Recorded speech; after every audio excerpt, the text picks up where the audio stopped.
नमस्ते दोस्तों, welcome back to our channel. आज हम सच्ची घटना पर आधारित 2022 की डम मनी नाम की एक ड्रामा से भरपूर मूवी को एक्सप्लेन करेंगे, जो शॉर्ट सेलिंग की कॉन्सेप्ट को दिखाती है। एक ऐसा खेल जहां इन्वेस्टर कंपनी को नीचे गिराने के लिए दांव लगाता है और दूसरों की बर्बादी पर जश्न मनाते हैं। अगर आप शेयर मार्केट से जुड़े हुए हैं तो ये मूवी आप जरूर देखें। और दोस्तों, शुरू करने से पहले आपसे एक रिक्वेस्ट है कि आपको वीडियो कैसा लगा कमेंट और वीडियो को शेयर करना मत भूलिएगा। कहानी की शुरुआत में हम एक आदमी को देखते हैं जिसका नाम है केथ गिल। एक आम आदमी जो ब्रॉक्टन मैसाचुसेट्स में रहता है, जिसका एक सुंदर सी बीवी है जिसका नाम है कैरोलाइन गेल, और उनका एक छोटी सी बच्ची भी है। दिन में वो एक फाइनेंशियल फर्म में काम करता है, एक ऐसी नौकरी जिसमें शायद उसको उतना मजा नहीं आता। लेकिन असली कीथ तो शाम को अपने घर के बेसमेंट में जिंदा होता है। बेसमेंट में उसका एक सेटअप है जहां से वो यूट्यूब वीडियो बनाता है और रेडिट पर पोस्ट लिखता है। वह ऑनलाइन रोरिंग किटी के नाम से मशहूर है और यूट्यूब और रेडिट पे एक फोरम भी है जिसका नाम है R Wall Street Bets, in short WSB। वहां उसका यूजर नेम है डीप वोटिंग वैल्यू। नाम थोड़ा अजीब है, लेकिन वहां सब ऐसा ही चलता है। अब कीट का फंडा ये है कि वो एक कंपनी के शेयर पर बहुत ज्यादा बुलिश है। मतलब उसको लगता है कि इस कंपनी के शेयर का भाव बहुत ऊपर जाएगा, और वो कंपनी है गेमस्टॉप GMI। गेमस्टॉप, जहां से लोग कंप्यूटर के आइटम, वीडियो गेम की CD, माउस और भी बहुत कुछ खरीदते थे। आजकल तो सब ऑनलाइन ऑर्डर करते हैं, तो कंपनी का फाइनेंशियल कुछ ठीक नहीं है। बहुत से फाइनेंशियल एक्सपर्ट्स जो वॉल स्ट्रीट पर बैठे ये सोचते हैं कि गेमस्टॉप तो अब डूबने वाली कंपनी है, तो इसलिए वो लोग गेमस्टॉप के शेयर्स को शॉर्ट कर रहे थे। जिन लोगों को पता नहीं, मैं उन लोगों को बता दूं। शॉर्ट करना मतलब सरल भाषा में कहे तो जब आपको लगता है कि किसी कंपनी का शेयर नीचे गिरेगा, तब आप शेयर किसी से उधार लेकर उसको बेच देते हो, और शेयर का दाम जब गिर जाता है तो आप उतने ही शेयर सस्ते में खरीदकर उसे वापस कर देते हो जिससे उधार लिया था। बेचने और खरीदने के बीच जो फर्क होता है वह है आपका प्रॉफिट। तो ये बड़े हेज फंड वाले गेमस्टॉप पर यही कर रहे थे। उनको 100% यकीन था कि गेमस्टॉप का शेयर तो जीरो होने वाला है, पर कीथ को ऐसा नहीं लगता था। उसको गेमस्टॉप की फाइनेंशियल्स और उसकी लीडरशिप में जो बदलाव आ रहे थे, जैसे च्यूई के फाउंडर रायन कोहेन का इन्वॉल्वमेंट, इन सब में पूरा भरोसा था। उसका मानना था कि गेमस्टॉप को लोग जितना बुरा समझ रहे हैं उतनी बुरी कंपनी वो है नहीं। उसमें अभी भी दम है। उसको लगता था कि ये कंपनी अंडरवैल्यूड है, मतलब लोग उसकी असली कीमत नहीं समझ रहे हैं।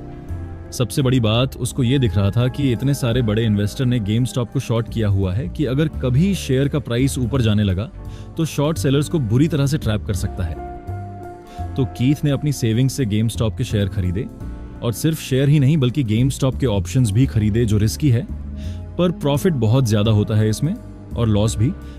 आपको तो पता ही होगा अगर आप शेयर मार्केट से जुड़े हैं। ये सब वो अकेला चुपचाप नहीं कर रहा था, बल्कि अपने सारे एनालिसिस, अपनी सारी होल्डिंग्स, सब कुछ अपने यूट्यूब चैनल पर लाइव स्ट्रीम में और रेडिट के वॉल स्ट्रीट बेट्स फोरम पर नियमित अपडेट के साथ और ऑनलाइन शेयर कर रहा था। वो स्क्रीनशॉट डालता है जिसमें हम देखते हैं शुरू में उसने GME में $53,000 का इन्वेस्टमेंट किया था। दूसरी तरफ उसकी वाइफ कैरोलाइन इस बारे में थोड़ा टेंशन में रहती है।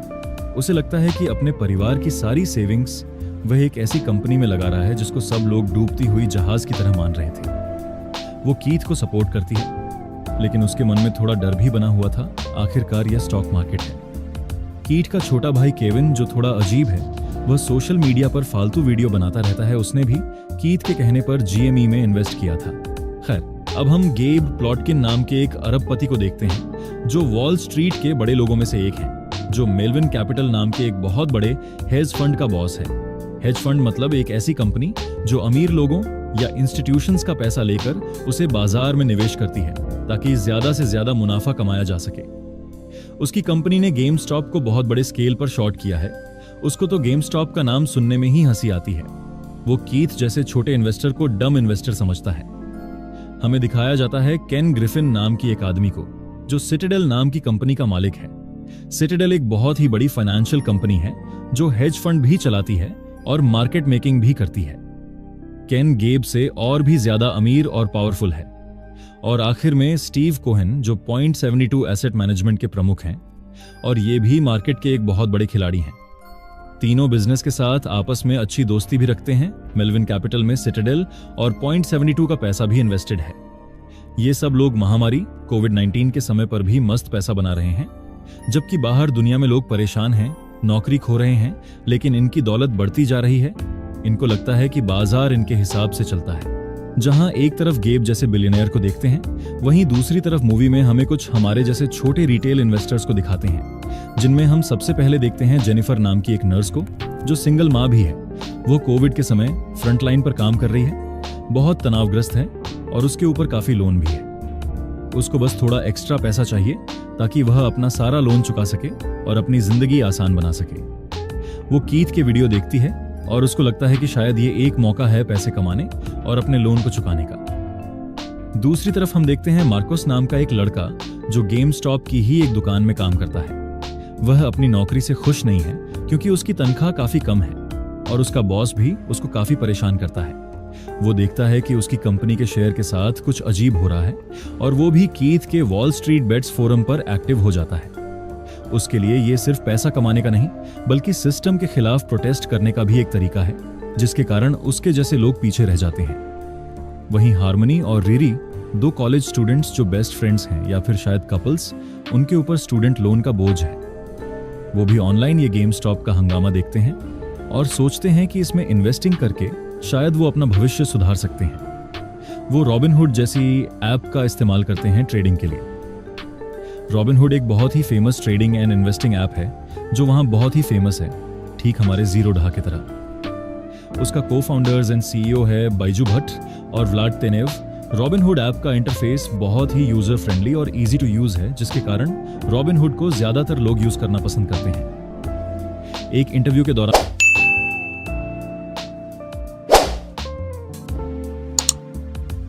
व्लाड तेनेव कहता है कि हम अपने कस्टमर से ब्रोकरेज चार्ज नहीं करते, हम केवल कस्टमर के बाइंग और सेलिंग ऑर्डर पर एक छोटा सा फी चार्ज करते हैं।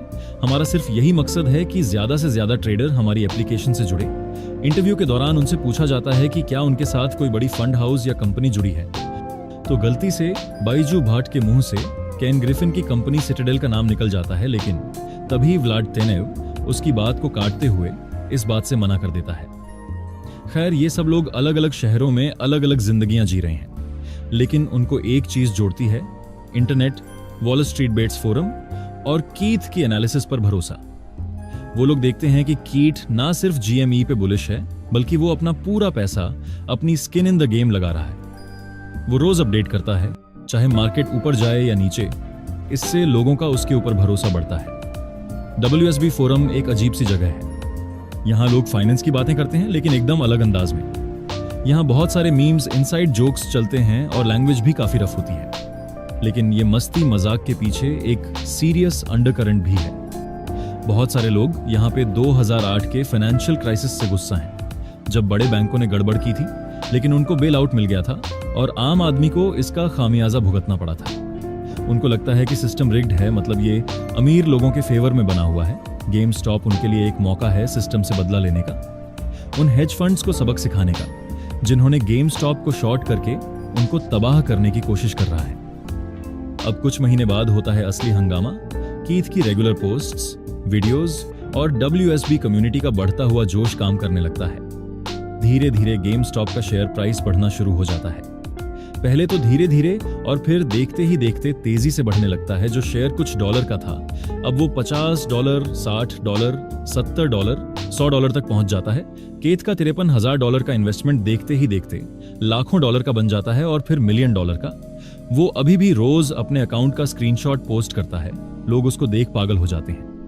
वो अब WSB पर हीरो बन गया है। लोग उसकी हर बात को फॉलो करने लगते हैं। अब जेनिफर, मार्कोस, हार्मोनी और रीरी जैसे लोग भी पैसा बनाने लगते हैं। उनके छोटे छोटे इन्वेस्टमेंट्स की वैल्यू बढ़ने लगती है। जेनिफर को लगता है कि अब वो अपना कर्जा चुका पाएगी। मार्कोस को उम्मीद दिखती है कि वह अपनी बेकार सी नौकरी छोड़ पाएगा।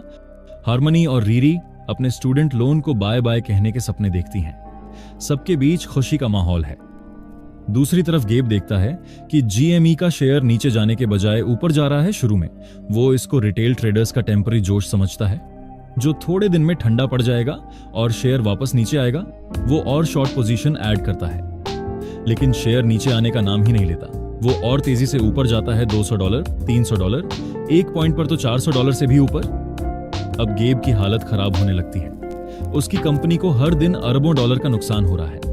शेयर इतनी तेजी से ऊपर जा रहा था, मतलब शेयर शॉर्ट स्क्वीज हो रहा था, या फिर कहा जाए तो शेयर में शॉर्ट कवरिंग हो रहा था। शॉर्ट स्क्वीज या शॉर्ट कवरिंग को सरल भाषा में कहे तो जिन लोगों ने शेयर शॉर्ट किया था, जब शेयर का दाम इतनी तेजी से बढ़ने लगता है तो उनका नुकसान भी बहुत तेजी से बढ़ता है। तो वह लोग अपने पोजीशन से एग्जिट लेना शुरू करते हैं ताकि अपना नुकसान लिमिट कर सकें। लेकिन जब इतने सारे शॉर्ट सेलर्स एक साथ अपने पोजीशन से एग्जिट लेते हैं तो मार्केट में बाइंग प्रेशर और बढ़ जाता है। ये एक साइकिल बन जाता है और जिससे शेयर का प्राइस और भी तेजी से ऊपर चला जाता है। तो इसे ही शॉर्ट स्क्वीज या शॉर्ट कवरिंग कहते हैं। अब हेज फंड्स इसमें फंस गए थे। WSB वाले लोग इसी का फायदा उठा रहे थे। वो लोग शेयर खरीद रहे थे और होल्ड कर रहे थे, जिससे शॉर्ट सेलर्स को शेयर बहुत महंगे मिल रहे थे। गेब के ऑफिस में पैनिक का माहौल है। वो फोन पर चिल्ला रहा है, उसके कर्मचारी परेशान हैं, सबकी रातों की नींद उड़ गई है, उसको समझ नहीं आ रहा कि ये हो क्या रहा है। एक मामूली सा वीडियो गेम रिटेलर का शेयर उसके $multi-billion की कंपनी को बर्बाद कर रहा है। अब ये बात जब गेब की वाइफ यारा प्लॉटकिन को पता चलती है, वह गेब को अपने दोस्तों से मदद मांगने के लिए कहती है। तो गेब अपने दोस्त केन और स्टीव से अपनी कंपनी को बचाने के लिए मदद मांगता है। तब दोनों मिलकर मेलविन कैपिटल में $2.5 अरब का निवेश करते हैं। मूल रूप से उसको बेल आउट करते हैं ताकि वो पूरी तरह से डूब न जाए। दूसरी तरफ रॉबिनहुड ऐप के फाउंडर व्लाड टेनेव को NSCC से कॉल आता है। वह उन्हें कहता है कि गेम स्टॉप शेयर की बढ़ती हुई ट्रेडिंग वॉल्यूम के कारण उन्हें एज अ डिपॉजिट $3 अरब जमा करने होंगे, नहीं तो वह लोग रॉबिनहुड ऐप को बंद कर देंगे। तब व्लाड टेनेव उनसे कहता है कि मैं सिटाडेल के फाउंडर केन ग्रिफिन से एक बार बात करके देखता हूँ। और यहाँ हमें पता चलता है कि केन ग्रिफिन ने भी रॉबिनहुड पर इन्वेस्ट किया है। अब रॉबिनहुड ऐप गेम स्टॉप के शेयर की बाइंग बटन को डिसेबल कर देता है। रिटेल ट्रेडर अब और गेम स्टॉप के शेयर नहीं खरीद पा रहे थे। अब ये खबर आग की तरह फैलती है और लोगों में पैनिक का माहौल क्रिएट हो जाता है और लोग बड़ी क्वांटिटी में शेयर बेचना शुरू कर देता है। गेम स्टॉप का शेयर जो पहले $483 तक पहुंच गया था, वह अचानक गिरकर $140 तक आ गया। इसका कारण था रॉबिनहुड ऐप, और जिसके कारण रिटेल ट्रेडर को भारी नुकसान उठाना पड़ा। लोगों को लगता है कि जब तक हेज फंड्स पैसा बना रहे थे तब तक सब ठीक था, और जब उन्हें नुकसान होने लगा तो उन्होंने यह कदम उठाया। उनको लगता है कि रॉबिनहुड ने यह कदम केन ग्रिफिन की कंपनी सिटाडेल के दबाव में आकर उठाया है। अब रॉबिनहुड का CEO व्लाड टेनेव लोगों को यह स्टेटमेंट देता है कि उन्हें बाइंग इसलिए रोकनी पड़ी क्योंकि उनके क्लियरिंग हाउस उनसे बहुत ज्यादा कोलैटरल मांग रहे थे, जो उस समय उनके पास नहीं था, और इसलिए उन्हें बाइंग बंद करना पड़ा। लेकिन आम इन्वेस्टर्स को इस स्टेटमेंट पे यकीन नहीं आता। उनको लगता है कि उनके साथ धोखा हुआ है। फ्री मार्केट का नारा देने वाले लोग अब मार्केट को कंट्रोल कर रहे हैं। सोशल मीडिया पर रॉबिनहुड के खिलाफ गुस्सा फूट पड़ता है और #बॉयकॉट रॉबिनहुड ट्रेंड करने लगता है। दूसरी तरफ इस पूरे हंगामा में कीथ शांत रहता है। जब GME के शेयर गिर रहा था, उसने अपने शेयर नहीं बेचे, बल्कि उसने एक और अपडेट पोस्ट किया जिसमें वह दिखाया कि उसने GME के और शेयर खरीदे हैं जब प्राइस गिरा था। उसके लिए ये सिर्फ पैसा कमाने की बात नहीं थी, उसको गेम स्टॉप की फंडामेंटल्स पर अभी भी भरोसा था। उसका ये एक्शन WSB कम्युनिटी में उसको और भी बड़ा हीरो बना देता है। लोगों को लगता है कि ये बंदा असली है जो अपने प्रिंसिपल्स पर टिका हुआ है। लेकिन अब कीथ भी मुश्किल में फंस जाता है। ये पूरा मामला इतना बड़ा हो जाता है कि अमेरिकी कांग्रेस इसकी सुनवाई करती है। एक कमेटी बैठती है जो पूरी गेम स्टॉप मामले को समझने की कोशिश करती है। सुनवाई में कीथ के साथ साथ इससे जुड़े सभी इन्वेस्टर्स और रॉबिनहुड के CEO व्लाड टेनेव को बुलाया जाता है। यह सुनवाई टीवी पर लाइव टेलीकास्ट होता है। कीथ इस सुनवाई में भाग लेता है अपने उसी बेसमेंट से जहां से वह वीडियोस बनाया करता है। वो बहुत शांति से, इत्मीनान से कमेटी के सवालों का जवाब देता है। वो कहता है कि उसने सिर्फ अपना एनालिसिस शेयर किया था, उसको गेम स्टॉप के फंडामेंटल पर भरोसा था। वो कहता है कि वो कोई हेज फंड नहीं है, वो एक आम आदमी है जो सार्वजनिक रूप से उपलब्ध जानकारी का उपयोग करके निवेश करता है। उसका तरीका लोगों को काफी पसंद आता है। गेब प्लॉटकिन वर्चुअल हियरिंग में काफी डिफेंसिव लगता है। वो मानता है कि गेम स्टॉप की पोटेंशियल को अंडर एस्टिमेट किया था। वो शॉर्ट सेलिंग को डिफेंड करता है। केन ग्रिफिन भी वर्चुअल हियरिंग में आता है। वो किसी भी तरह की कल्यूजन से इनकार करता है। वो कहता है कि सिटाडेल ने रॉबिनहुड पे कोई दबाव नहीं डाला था बाइंग रोकने के लिए। वो रॉबिनहुड के PFOF मॉडल को भी डिफेंड करता है। व्लाड टेनेव फिर से वही एक्सप्लेनेशन देता है कि रिस्क मैनेजमेंट और क्लियरिंग हाउस की कैपिटल रिक्वायरमेंट्स की वजह से बाइंग रोकी गई थी। उससे काफी सवाल पूछे जाते हैं।